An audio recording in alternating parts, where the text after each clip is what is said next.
Hello, and welcome to the Community IT Innovators Technology Topics Podcast, where we discuss nonprofit technology, cybersecurity, tech project implementation, strategic planning, and nonprofit IT careers.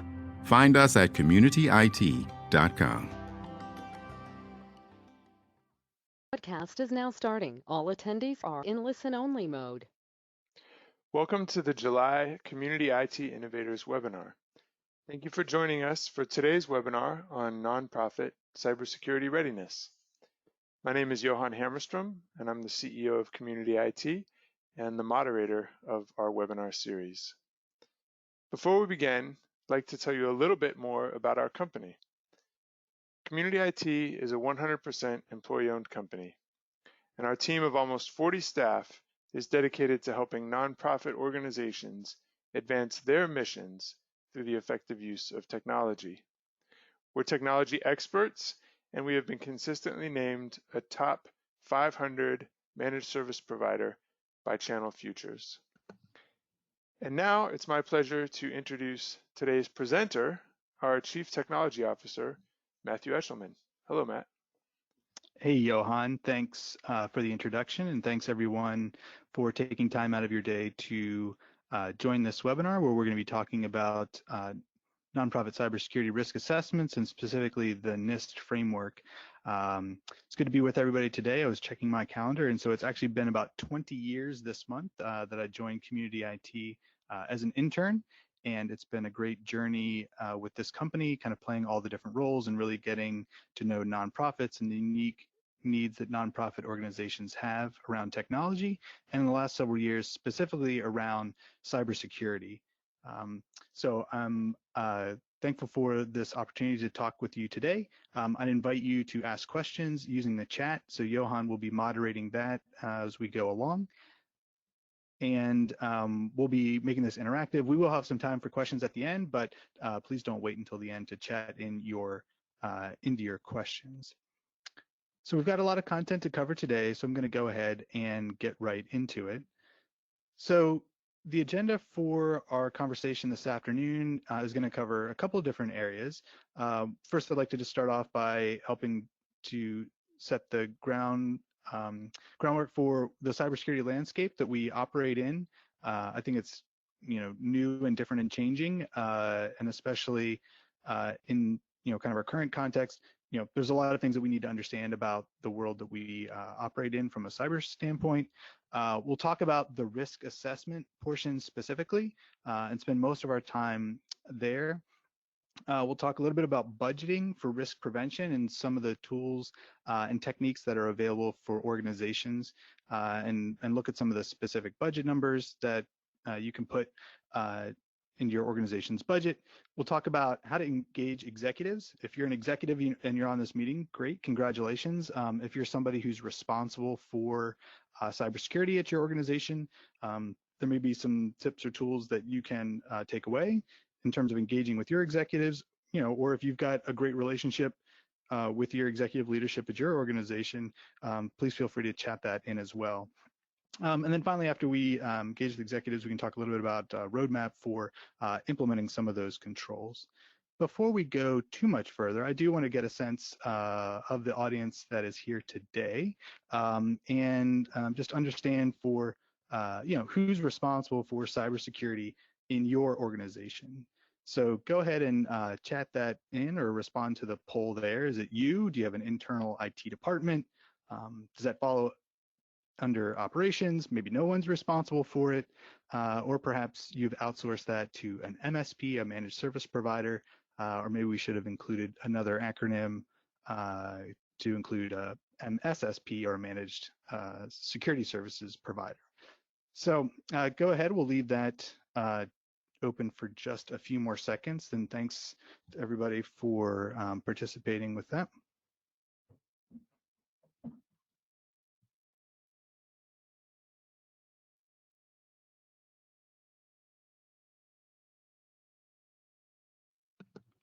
Okay, it seems like most folks on the webinar have maybe outsourced that to a managed services provider, and I think that's a good good option. Certainly as a managed service provider ourselves, we have a lot of tools and capabilities in that area. And as we'll see, the security controls can be rather complicated, require a lot of update and maintenance.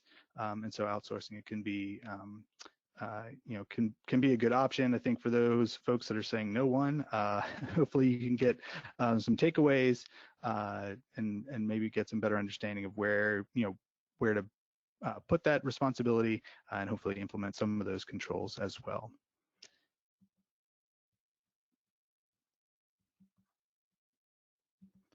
So starting off, I think it's helpful for us to understand the cybersecurity landscape, kind of the world that we're living in on a cyber perspective, and understand that there are persistent and ongoing brute force attacks on your online digital identity. Sometimes, we look at this from kind of a two-sided approach. So we're concerned about securing people's digital identity, so kind of the username and passwords that people use to access systems, and then we're also concerned about securing the devices.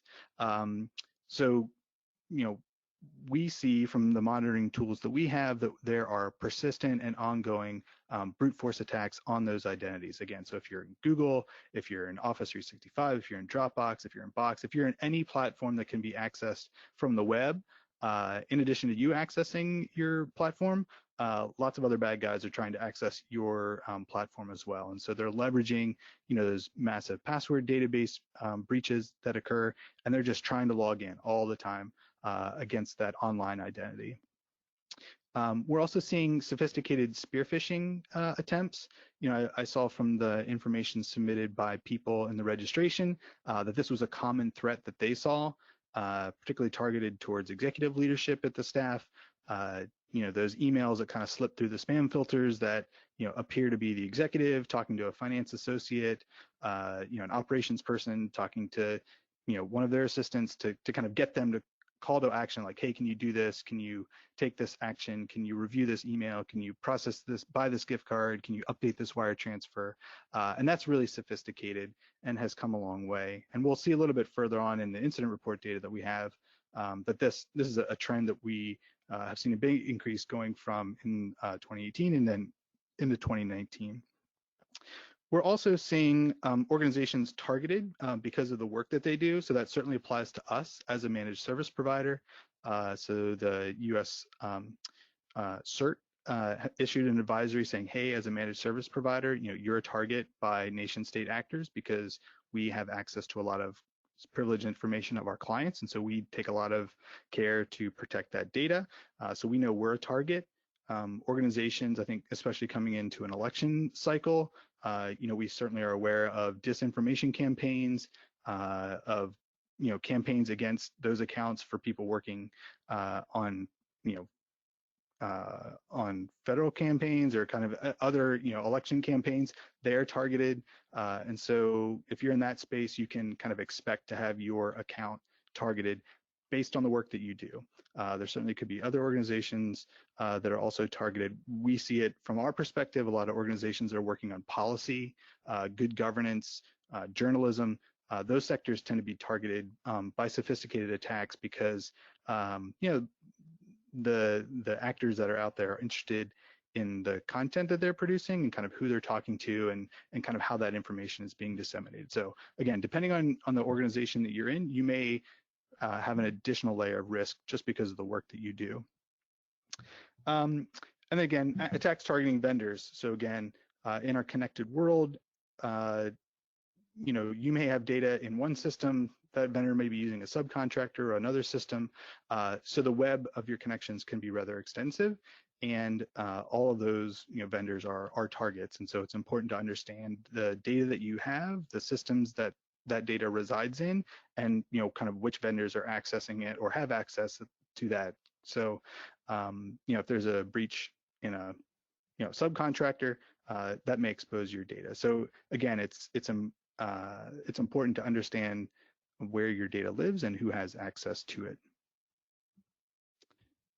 It's not all necessarily bad news. I think there's a lot of great security tools that are available to combat these new threats, and we'll talk a little bit about that during this webinar. But there are great security tools that are being developed to combat the threats, and in general, they are fairly affordable. I think it's also great that organizations are starting to ask about where to start to improve their cybersecurity. Now that we're halfway through 2020, I mean, maybe it feels like a lifetime through 2020, but organizations are starting to take a proactive stance about cybersecurity, and not just because they want to have better security controls, but because they think it's the right thing to do, because they're seeing maybe external compliance pressure, or membership organizations including cyber controls as part of what it means to have a gold star from their organization. But it is starting to be a proactive approach that we see as an organization, as opposed to just something that we as a managed service provider are kind of constantly reminding our clients. So I think that's good. There's still a long way to go. According to, I think this is the Microsoft nonprofit cybersecurity report that they put out about 2 years ago, 68% of nonprofits still didn't have an incident response plan. And so that would be a plan for what to do, when an organization's data is compromised. So again, that's a big gap that needs to be addressed. And cybersecurity threats are real, and they have real costs, even for small organizations. I think we tend to get blinded by, the big numbers associated with data breaches of, massive companies, in the hundreds, millions of dollars. And so we, smaller organizations kind of tend to dismiss that. But we see from data from some organizations that do reporting on small and mid-sized businesses that, the breach response for a small to medium business is about $149,000. And so that's like direct out-of-pocket cost. That is not, counting lost staff time or lost productivity or lost donations or lost services.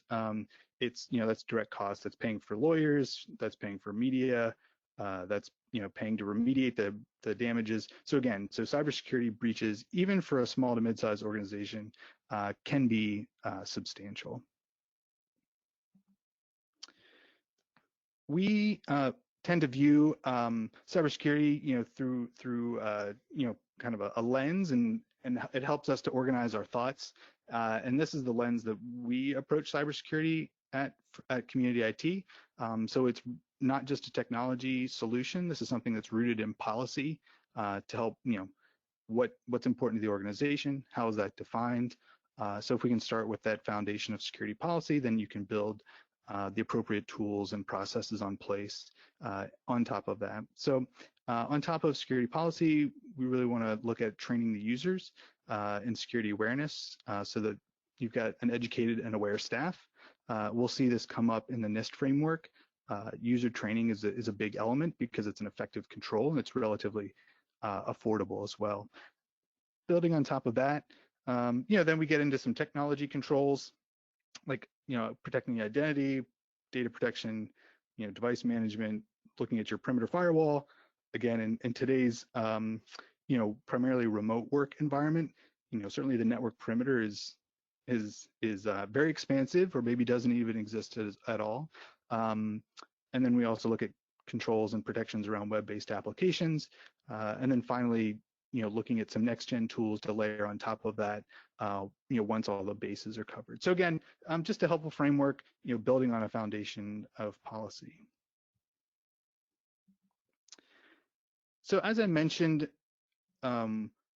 we support about 140 different nonprofit organizations. We're primarily based here in the DC metro area, and that represents about 5,000 seats. So we see a lot of ticket data, we see a lot of incident information, and over the last couple of years, we've started to kind of compile that and report it back out, as a resource to help inform nonprofit organizations to say, hey, what are the threats that are facing other organizations that look like me? And so this is a summary from our nonprofit incident report. And so we did a webinar back, I think in April on that. And so Johan can chat that link out if you want to reference that. So that looks at the data that we see from our clients. And then we report out on the different types of security incidents that our clients experience. And so you can see here, perhaps no big surprise that spam, is kind of the most common threat.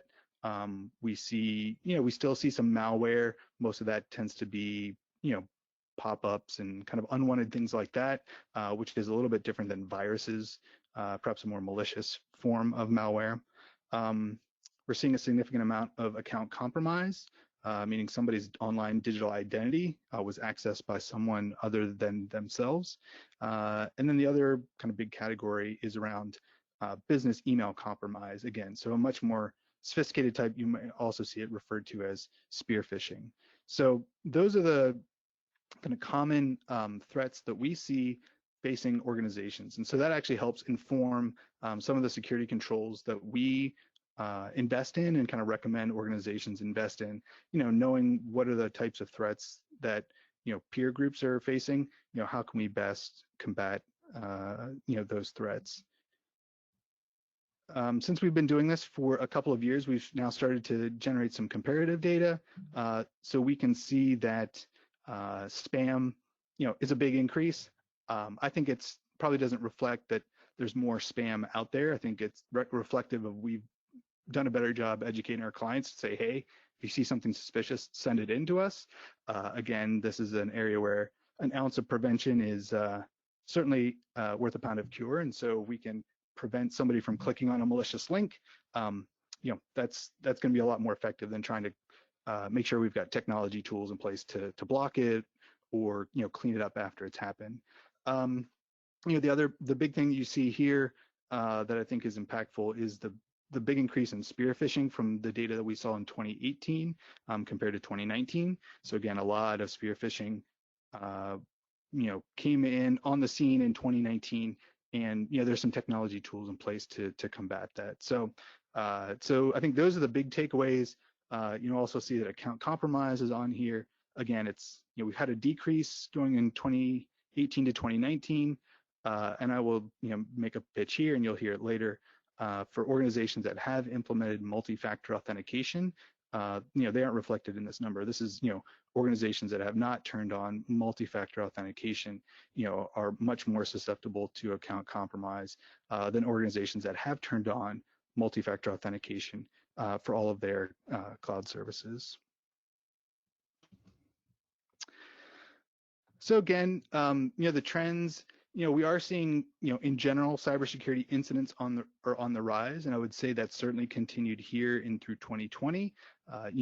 We've mirrored, I think, the broader, kind of the broader organizational marketplace where, a lot of spear phishing and kind of general attacks were centered around remote work and kind of the COVID response, and so there was lots and lots of spear phishing around that vector. Spam continues to be a problem. I don't think it's going away. So that continues to be a problem. And I would say business email compromise. So again, that spear phishing. So not just the generic Viagra ads that may be considered spam, but the emails that come in that appear to be from your executive director, appear to be from your finance person, that ask you to kind of do something, to buy the gift card, to transfer money. That is the biggest headache, and so we probably get more kind of more hours spent responding to that because it generates such a reaction among staff. So again, that's, I think, a real big pain point for organizations, and thankfully there are some technology controls that can help to combat that. And then finally, I'd say account compromise is still at a high level. We had a reduction from 2018 to 2019, so that's great. I would say we're still responding to some account compromise incidents into this year.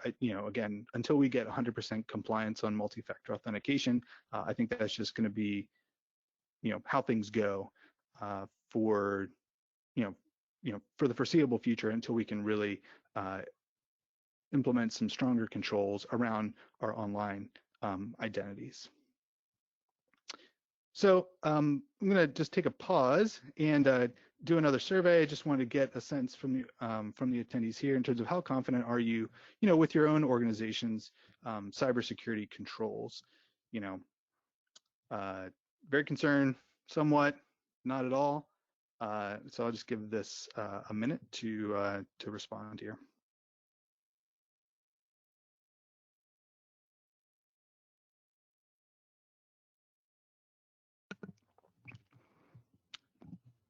Okay, we got most everybody responding here, and looks like perhaps an even distribution uh, between those folks. Most folks are somewhat concerned, which probably makes sense. With a quarter saying, "Hey, we're very concerned," and 22% saying, "Not at all." And so I am curious for those folks that are saying not at all concerned. Is that because you feel like your cybersecurity controls are in a really good place, and so you don't have to worry about it, or are you saying, not at all concerned because you don't really think you have any kind of data or information that's kind of interest. So I'd be curious to know a little bit more about that.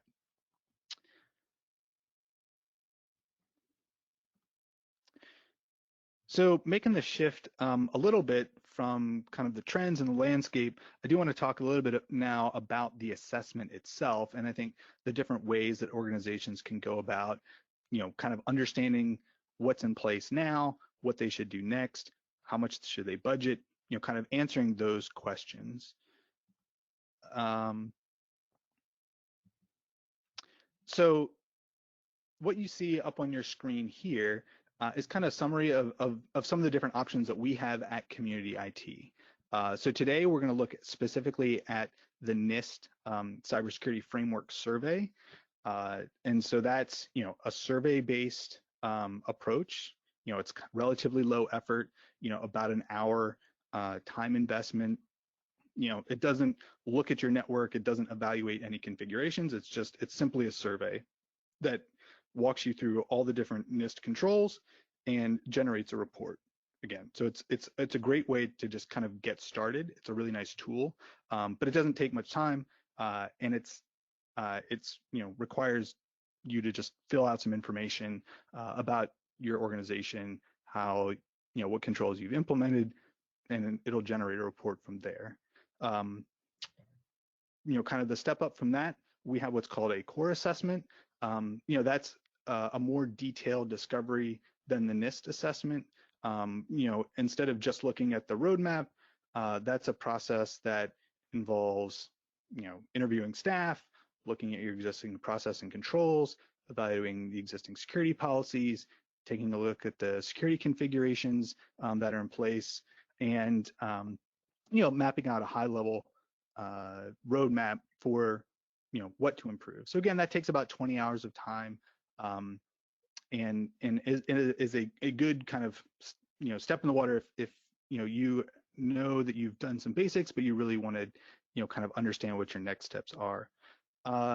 We also have what we have titled a comprehensive assessment, and that again, you see, instead of it being a 20-hour kind of survey, configuration, is more on the the order of like 80 to 100 hours. This is again geared towards organizations that are probably 100 and 150 staff and up, and is a much more detailed assessment, looking at the detailed discovery process, evaluating kind of all aspects of people, process, and technology aspects of cybersecurity, and then developing a comprehensive roadmap to kind of take from there. And then the final piece that we also hear clients interested in is what's called a penetration test. So a penetration test, and I wanted to add this in here. So we don't do the penetration tests ourselves. We have a third-party vendor that we partner with to do the penetration tests, but those are really focused on kind of simulating an adversary attacking the network. So again, where our assessments, we're going to be in your network, working alongside of your IT teams, having back and forth. The penetration test is kind of a black box test where they're going to put a device on your network, they're going to be scanning, they're going to be doing external testing, they're going to be probing, and kind of trying to simulate what an attacker is already doing on your network.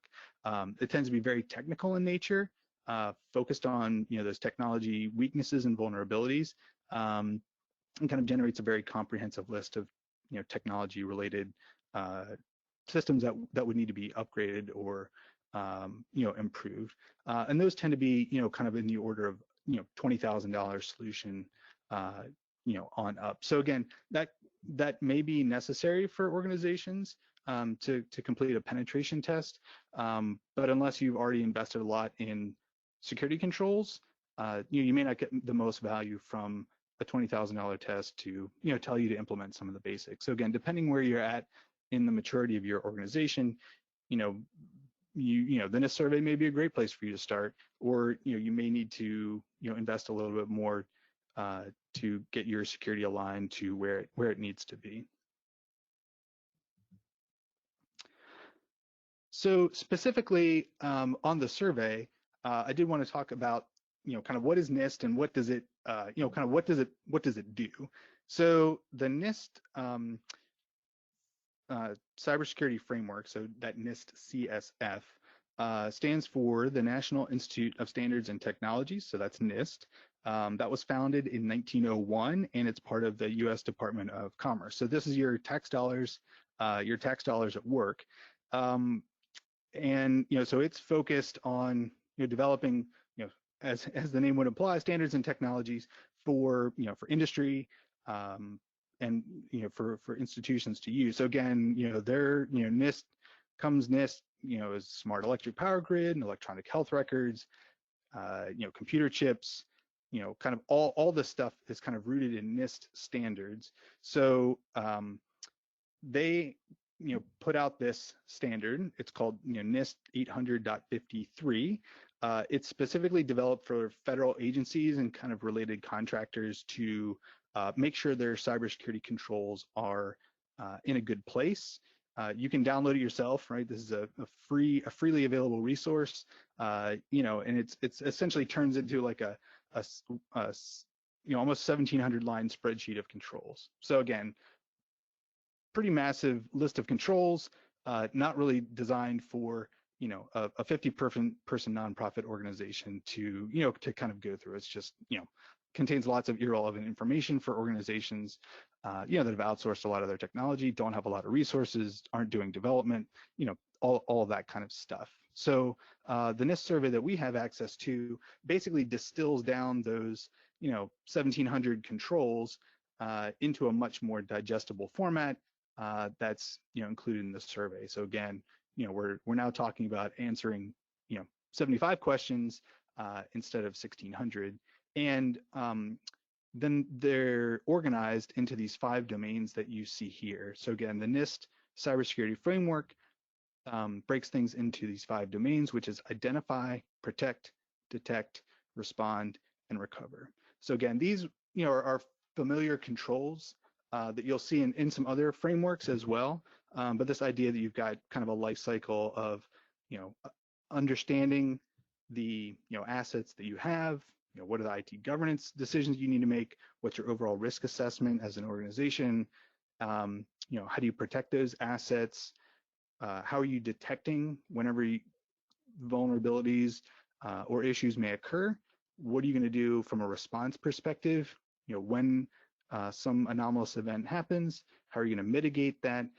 And then finally, what are you going to do to recover, make improvements, incorporate that in your life cycle, and then communicate with the necessary stakeholders. So that's essentially the NIST cybersecurity framework, takes all these 1,700 controls, distills them down under the, these 5 different domains, and then, kind of looks at all these different areas. So the NIST survey will generate a risk map that will surface the deficiencies that you have in your organization, or perhaps where your organization is doing well at, as a way to provide some information for reporting, so you can have a visualization of what's working well and what needs improvement. So access to the online tool provides this, and in addition to the risk map, there's also a prioritized list of recommendations. So again, this is the the element of the report that connects the recommendation back to the security standard. So again, PR, stand for protect, and then AT. So again, you can map all of these standards back to the NIST controls if that's important to you. But from a standards framework perspective, it gives us, a consistent way to assess risk and understand, what controls are helping to support which different initiatives. So again, in this sample report that we see here, we can see that it's identifying that all users are informed and trained. And again, I would say, unless your organization has implemented a security awareness training program, this will be a recommendation that, that you'll get. We see further down, again, threats both internal and external are identified. Again, unless you have a managed service partner that is, getting information from intelligence sources and their vendors and helping you understand what threats are out there and what risks your organization may face and how you're protected from them. Again, this may be a recommendation for you as well. So you can see this report will generate a list of all those critical recommendations, along with high priority recommendations as well.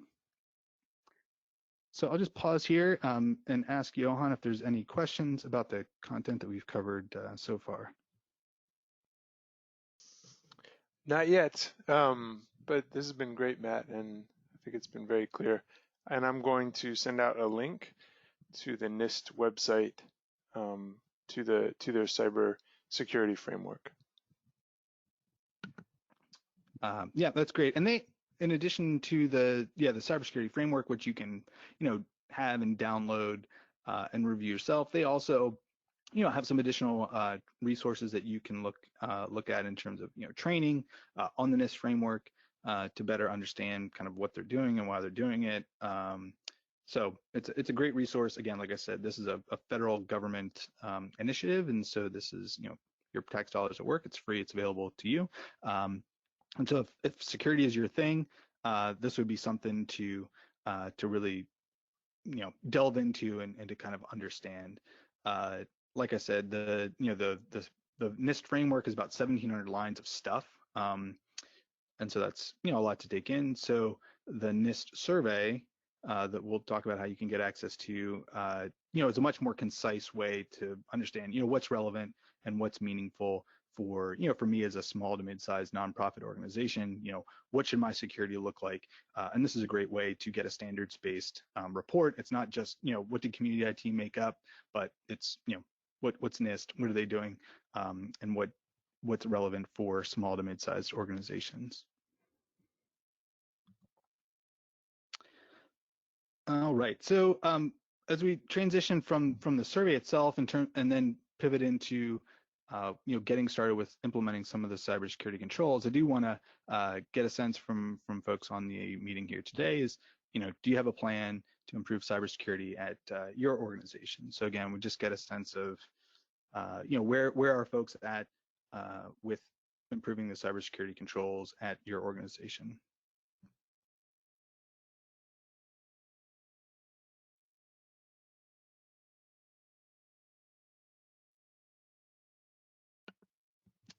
Great, I'm glad to see everybody filling the answer. If you can just take a second and vote, we'll get those results up here for everybody else to see.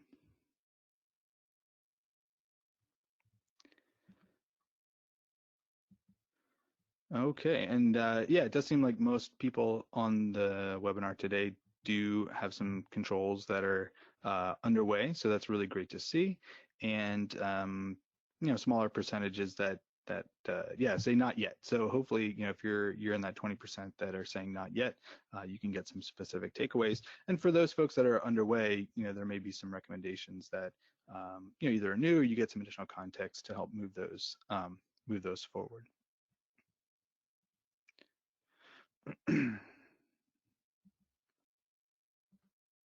So in terms of getting started with cybersecurity, I did want to highlight these are kind of our foundational cybersecurity controls that we have in place at Community IT, and so like I said, that starts with IT policy, building with cybersecurity awareness training, recognizing that operating system and third-party updates are a really critical element of cybersecurity, and so covering the bases, antivirus and backups, those are kind of the oldies but goodies.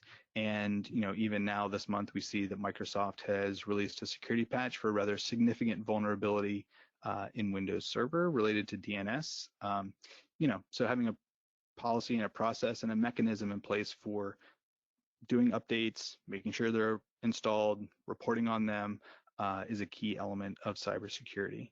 And then we round out our kind of core cybersecurity controls with multi-factor authentication and then business email compromise. So like I said, from the data that we see of our clients, this is a major pain point, and it's something that's growing in prominence. And based on kind of the risk that it represents to the organization, that's why we added this in as part of a core recommendation. If you're getting started with cybersecurity, these should be the things that you can check off to make sure that you've got a good foundation.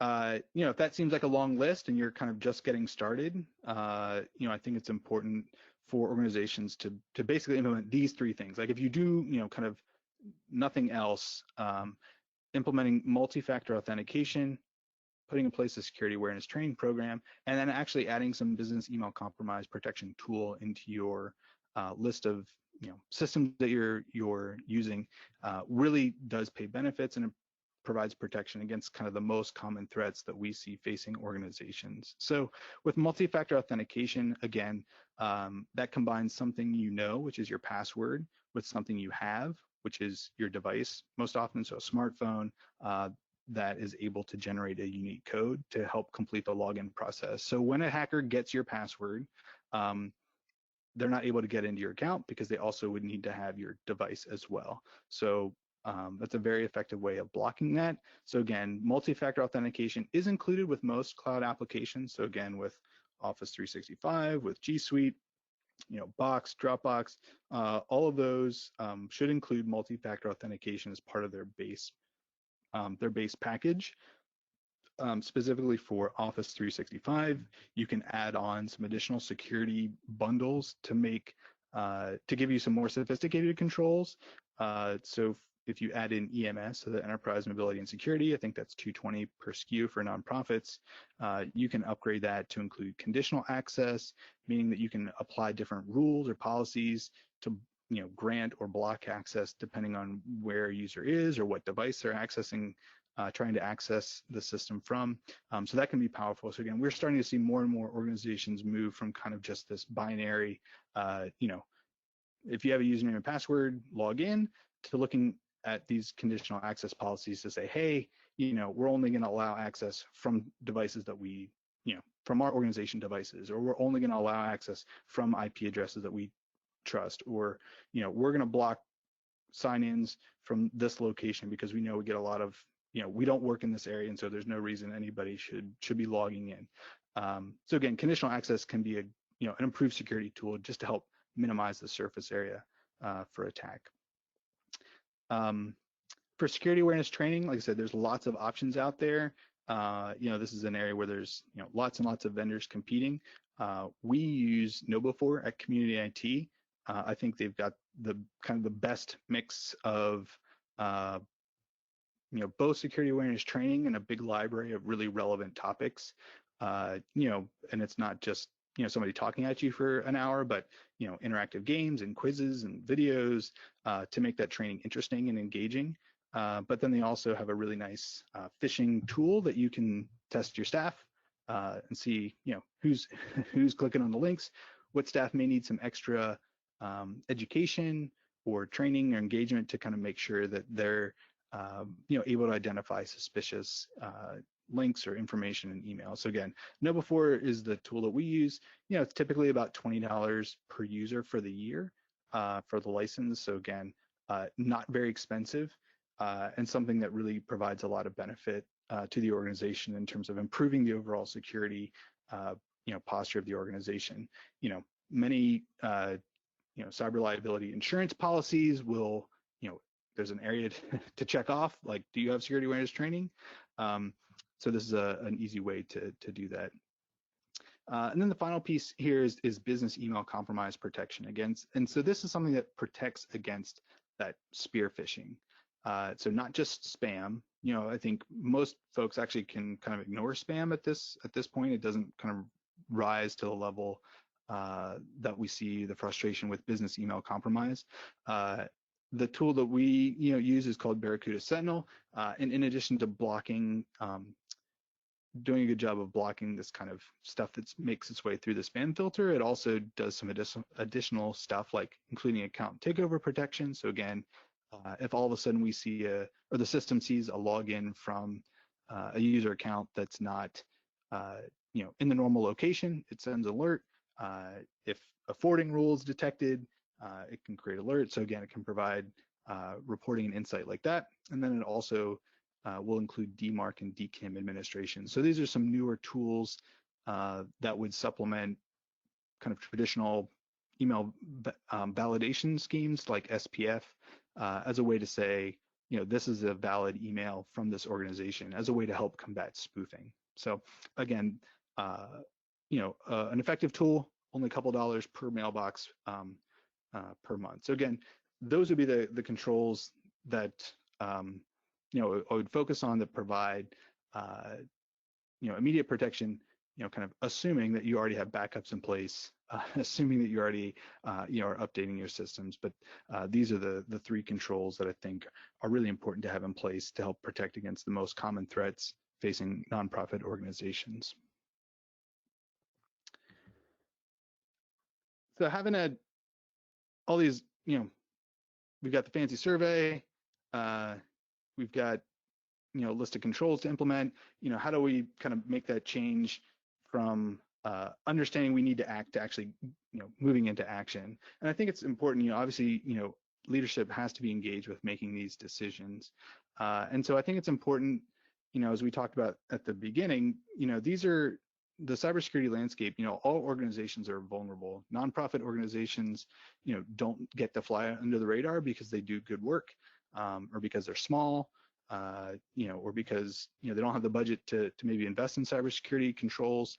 The people sitting on the other side of the computer, don't have that concern. And so again, all organizations are vulnerable.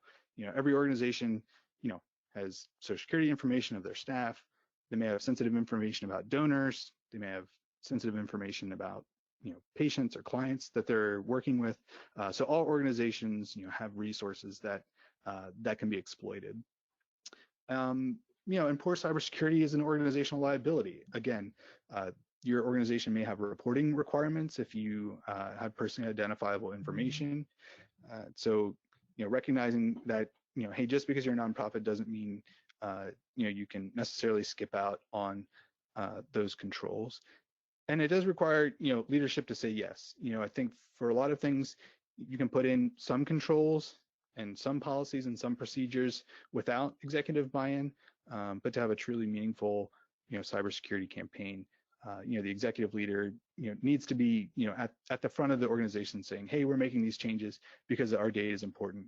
And this is important for us as an organization to make sure that we're protecting, the information of our staff and the constituents that we support. So again, it's important, that this is a message that does come down from the top. So in terms of how to, engage your leadership, I would say it's important to schedule time for security. You can have a rhythm, such as monthly reporting and quarterly planning. Cybersecurity changes, relatively quickly. So, doing annual plans or 3-year planning or 5-year planning may not be as helpful in the context of cybersecurity. What's happening now, and planning, may be different 2 or 3 months from now. So again, you may want to decide on some monthly metrics that you want to report on, and then have a quarterly planning process to update for what's going to happen in the next quarter. I think it's also important to know your audience. What is the method of communication that's going to be the most effective for your leadership team? Do they want to know, the story of how, somebody at another organization, updated a wire transfer and transferred $50,000 to another, to a bank account? Or do they want to, have big picture metrics like, a breach is going to cost $149,000. for most small, mid-sized organizations. 68% of nonprofits don't have an incident response plan. So again, understand the audience and kind of figure out the way to communicate with them. And then finally, leverage existing compliance requirements. So, if your organization processes credit card payments, you need to be concerned about PCI compliance. So again, that may be an avenue to make improvements in your cybersecurity controls. Certainly, if you are, operate in healthcare in any way, then HIPAA compliance may be the avenue to move forward some cybersecurity improvements. If you deal with data subjects from the European Union, then GDPR, maybe that's the avenue. And then finally, I would say, beyond just kind of these really big formal compliance frameworks, you may also look at, maybe your membership organizations that you're a part of. I was just working with an organization that, they don't have any of these formal compliance requirements, but, the membership organization that they're a part of was saying, hey, we're going to, issue our seal of approval, and to have the seal of approval from this, group of nonprofit organizations, we need to, understand what security controls that you have in place as your organization. So again, I think more and more organizations are starting to, incorporate cybersecurity controls, in other areas. So again, your finance audit, may now include cybersecurity controls. And so, understanding where those leverage points are. So as we kind of wrap up here, I do want to say, in terms of the next steps that you can take, I would say, it's important to understand what existing controls that you have in place. So again, what are the things that you've already done?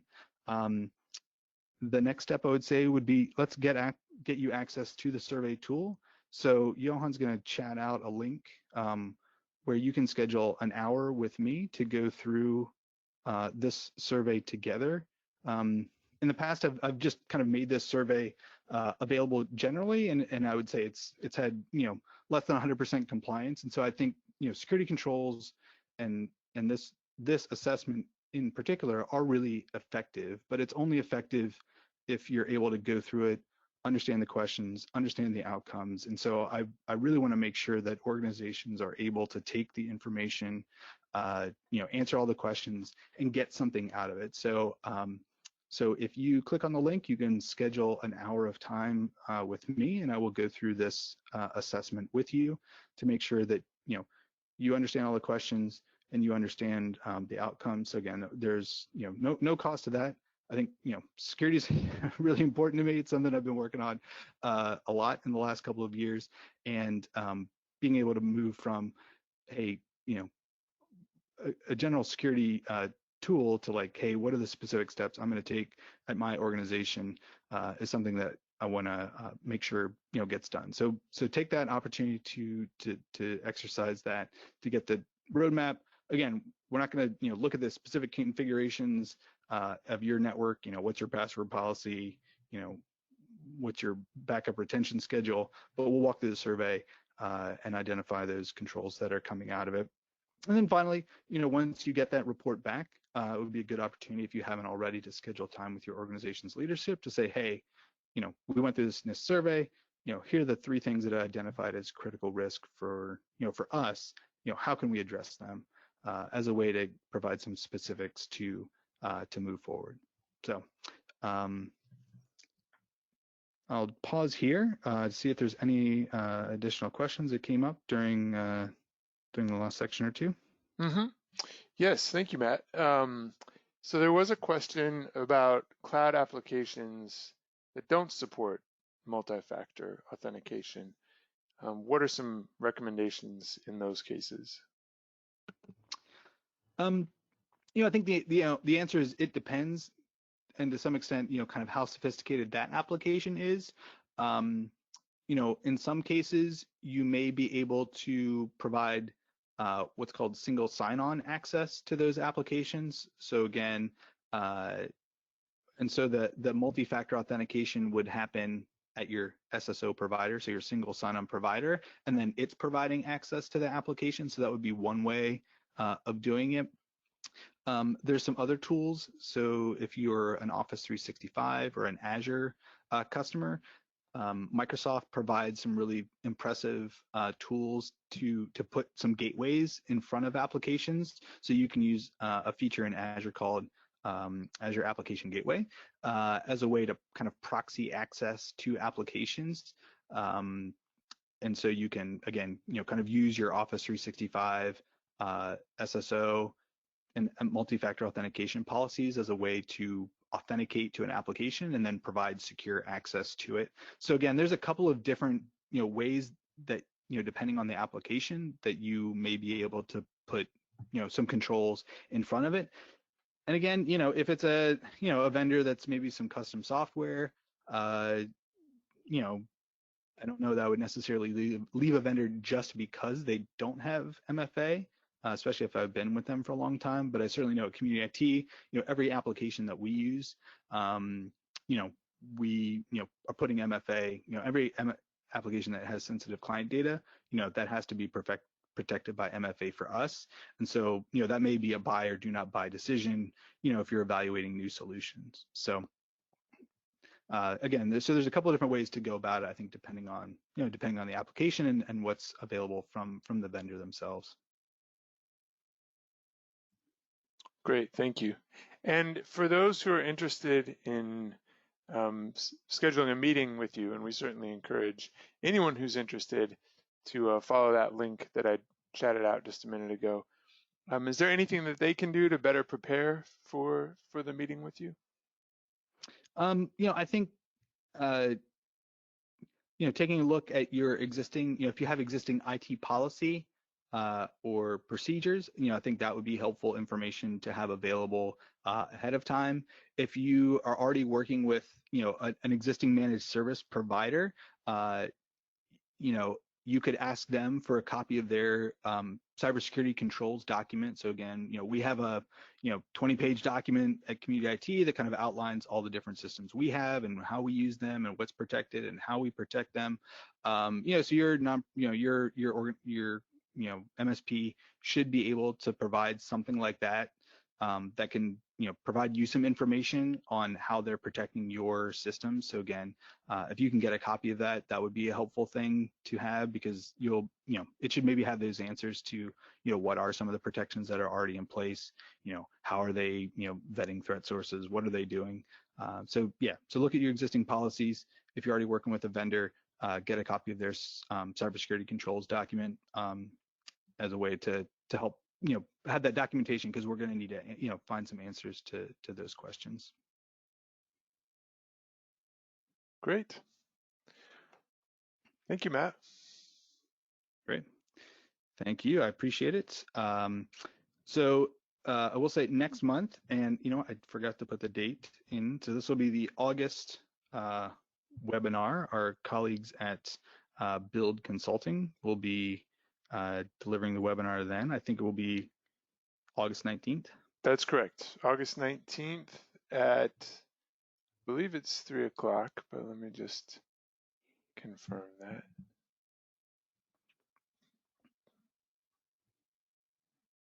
I'm sorry. It's going to be Wednesday, August 12th at 1 o'clock in the afternoon. You will get an email with an invitation to register for that webinar. But if you want, you can go ahead and set aside the time right now. That'll be Wednesday, August 12th at 1 o'clock Eastern time. All right. Great. Well, thank you so much. Yeah, I'll let you wrap it up. All right. Well, thank you very much, Matt. That was great as usual. And I don't know if I actually mentioned this at the beginning, the slides and the recording will be available on our website. You'll get an email with a link to those after, probably tomorrow we'll be sending that out. Feel free to share it with anyone who was not able to attend the webinar today.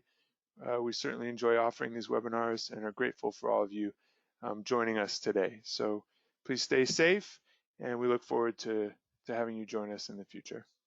Take care.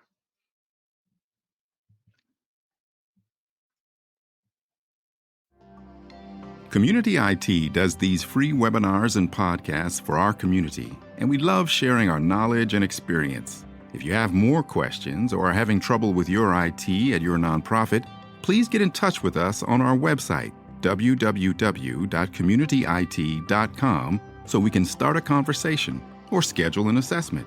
Downloading any of our free resources there will get you signed up for our webinar reminders, and you can attend our next webinar in real time and ask our experts your own questions. If you love podcasts, please subscribe and leave us a rating to help others find this leadership resource for nonprofits.